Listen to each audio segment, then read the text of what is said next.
Bilan de la journée du jeudi 13 juin. Donc là, il y avait le PPI qui est à peu près conforme aux attentes. Donc ici, PPI, voilà le PPI principalement. Ensuite, earning, il y a les earnings d'Adobe tombés à la clôture. Donc la clé ici, c'est de voir le rejet AJP sans contact, donc fort probable d'aller chercher MiUSB. Ensuite, rebond avant 18 h, achat. Ou alors j'ai un biais baisse avec DXY hausse. Je me dis que le plus probable, c'est un RH50 dont je ne prends pas le RH, j'attends plutôt le RH50, c'est tout à fait possible.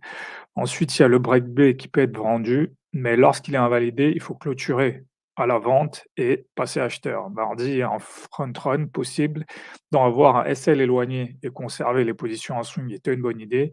Si rien ne suggère un front run, donc il vaut mieux gérer sous le SL et encaisser. Et ça, c'est important, c'est que autant, faut pas gérer toutes les journées comme si, il y allait avoir un range. Il faut pas gérer toutes les journées comme s'il y allait avoir une journée, directionnelle, en fait.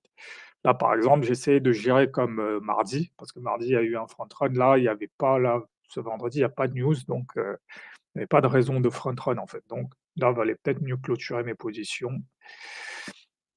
Donc ici, en termes de trap, donc optimisation, cash out, en l'absence de catalyse et de front run sur certains RABH, il vaut mieux rester en SL sous bougie. Voilà, c'est ce que j'expliquais avant.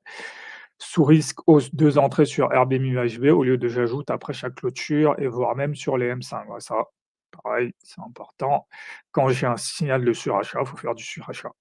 Sous risque, la chance, mes SL n'ont pas sauté au lieu de c'est mon signal est validé, c'est le moment de faire du surachat. Ouais, ça aussi, c'est important, il y a toujours ce moment où quand il y a eu, une phase d'accumulation, de distribution, de doute, en fait, quand ça part dans mon sens, j'ai une tendance à me dire: «Ah putain, c'est la chance», au lieu de me dire: «Non, c'est ce que j'attendais et là, faut y aller». Là aussi, dernier truc important, si je commence à hésiter, à avoir peur du SL, vouloir clôturer des positions, c'est le signal que j'essaie de deviner ce que va faire le marché. Il faut revenir au contexte, au biais, à la grille exécution, validation et invalidation. Ça aussi, c'est très important, c'est qu'à force d'être dans mon trading, je finis par essayer de deviner ce que va faire le marché. Et c'est là, en général, que je commence à avoir des hésitations, des questionnements. Et là, c'est toujours à ce moment-là où il faut revenir à ce principe, grille, exécution, validation, invalidation. Donc, je vais voir tout ça ici.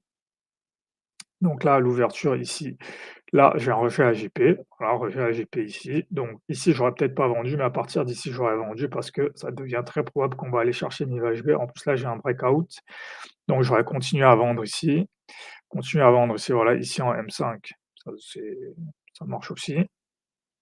Là, pareil, j'aurais pu continuer à vendre parce que là, ma thèse, c'est qu'on arrive sur MiVHB. Ici, c'est là où il y a 2 hypothèses. Soit je me dis: «Bon, c'est un réversal, c'est un truc classique, donc j'achète». Ou alors je peux me dire que là, le DXY est en train de monter, ici ça baisse, le NQ et le dos sont en baisse, donc je vais plutôt attendre un RH50 et vendre.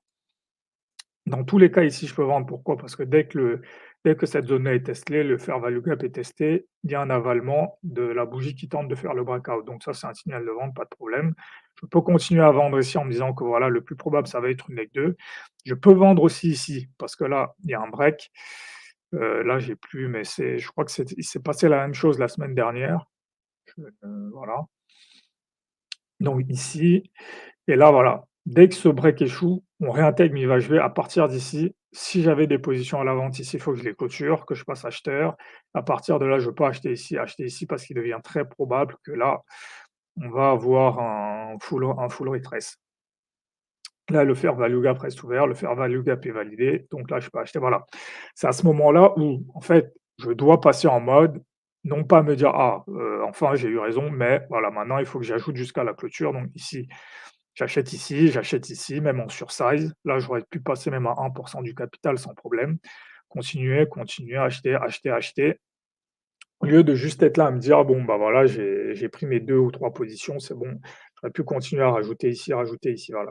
Et le dernier point, c'est ici, voilà. La veille, il y a eu, voilà, je suis rentré, je rentre ici, je conserve, je laisse mon stop loss assez loin pour que en cas de petit reversal, je puisse profiter de ce mouvement. Mais en fait, ici, vendredi, il y a pas de front run, en fait. Du moins, il y a pas de news le vendredi, du moins, il y a pas de news majeure, donc il y a pas de raison de front run, en fait. Donc j'aurais peut-être dû garder mon SL plus proche.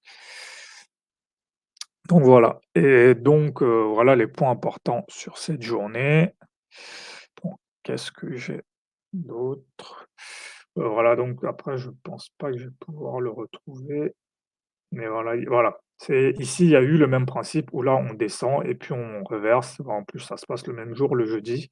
Mais bon là, il y avait le NFP donc éventuellement je pouvais penser à un front run, mais là il y avait pas de raison de front run. Donc voilà, comment les mouvements se répètent.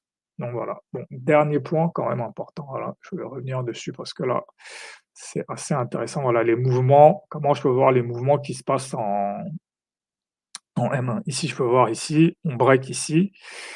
Sur ce break-là, on revient tester, on repart à la baisse. Ici, il y a à la fois un rejet sur un fair value gap, un rejet sur un dernier creux, donc ça forme un range.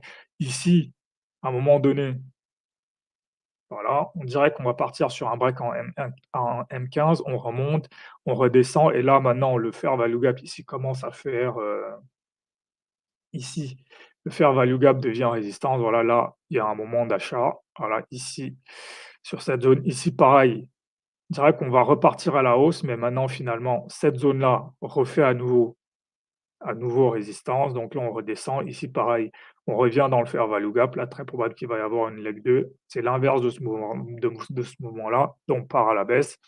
Là pareil, ici la déviation, on réintègre, on a à nouveau un fair value gap, c'est exactement le même mouvement qui se passe ici, on revient dedans, là on repart à la hausse. Ensuite ici, voilà, ici, la ancienne zone qui faisait résistance ici, elle devient support ici, on part à la hausse, retest d'un sommet. Ici, voilà. Et pareil ici, le sommet devient, résistance, le sommet redevient support et donc là, la hausse continue.